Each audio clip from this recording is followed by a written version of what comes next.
সবার চোখে ক্লান্তি। আজকের এই ভয়াবহ অগ্নিকাণ্ডের আসল কারণ জানতে পারবেন এই ভিডিওতে। এই সাহসী যুবক আছে ঘরের সালে বাস্তব আগুনের লীলা দেখে বলে দেয় নিচে থাকা মানুষগুলোর কাছে। ফায়ার সার্ভিস কর্মীদের কথা কি বলবো ভাই, সারাদিনের ক্লান্তির ইফতার করেছে আগুন নিভিয়ে তার পাশে বসে। এমন একটি অগ্নিকাণ্ড কোথায় তা জানাবো আপনাদের সাথে আছি আমি শরীফুল্লাহ। পুরো ভিডিও না টেনে শেষ পর্যন্ত দেখতে থাকুন। চাঁদপুরের শাহরাস্তি সূচিপাড়া দক্ষিণ ৬ নং ওয়ার্ড ফেরুয়া বাজারের উত্তর পাশেই ব্যাপারী বাড়িতে হয় এই অগ্নিকাণ্ড।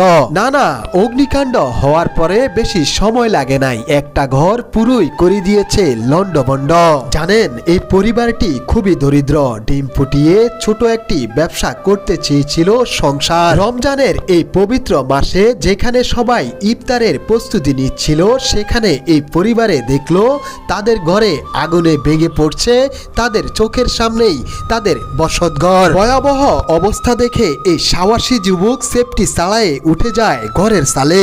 একটা ঘর মুহূর্তে মাটিতে লুটে পড়ে, আরো দুইটা ঘর পুড়ে যাচ্ছে চোখের সামনে। শিশুর কান্না, মায়ের আহাজারি, সবকিছু ঢুকে যায় আগুনের লিলিহান শিখায়। আগের ভিডিওতে না জেনে অনেকেই কথা বলেছেন এই মানুষগুলো আবালের মতো দাঁড়িয়ে আছে, তারা এক বালতি করে পানি দিলেও কন্ট্রোলে আসে এই অগ্নিকাণ্ড। তাদেরকে বলবো ভাই, এই মানুষগুলো এটা চাইছে না যে সবকিছু পুড়ে যাক চোখের সামনে। উপস্থিত থাকা সাধারণ এই মানুষগুলোরও তো টেনশন আছে। যখন ভয়ানকভাবে আগুন জ্বলছে, সেখানে বিদ্যুতের লাইন সব ঘরেই চলমান রয়েছে এবং কি গ্যাসের বোতল প্রত্যেক ঘরে ঘরে থাকে। কখন যে কি হয় আল্লাহই তো ভালো জানে। যখন বিদ্যুৎ অফিস মেসেজ পেয়ে লাইন বন্ধ করে, তখনই দেখলাম সাধারণ মানুষের কতটা মানবতা। সেই কথা কি আর সবাই বলে? সাধারণ মানুষ যদি হেল্প না করত, তাহলে এই ফায়ার সার্ভিস আসতে আসতে অন্তত ৪-৫টা ঘর এভাবেই মাটিতে শুয়ে যেত। জানেন সারাদিন রোজা রেখে ক্লান্ত শরীর নিয়ে ফায়ার সার্ভিসের কর্মীরাও ছুটে আসেন ঘটনার স্থলে। সাধারণ মানুষও পাশে দাঁড়ায় ঘন্টার পর ঘন্টা লড়াইয়ের পর অবশেষে আগুন নিয়ন্ত্রণে আসে।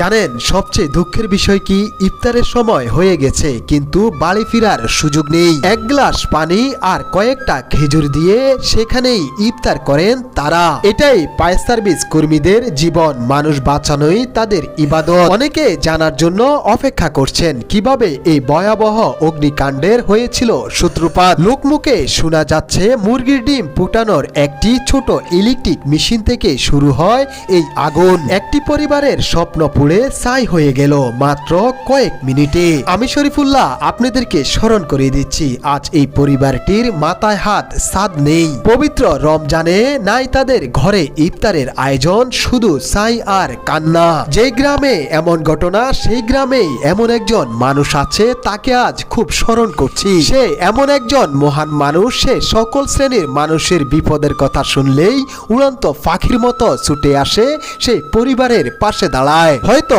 এখন আপনিও প্রশ্ন করতে পারেন, বলতো শরীফুল্লাহ কে এই মহান মানুষ? আমি বলবো যার নাম মানবতার ফেরিওয়ালা আব্দুল মান্নান সাহেব। জানি সে কাউকে দেখিয়ে টাকা দিবে না, একটি খাম দিয়ে যাবে আর এই খামে এই পরিবারের পুরো স্বপ্ন থাকতে পারে। তাই সবাই দোয়া করবেন মানবতার ফেরিওয়ালা যেন এই পরিবারের পাশে আসে।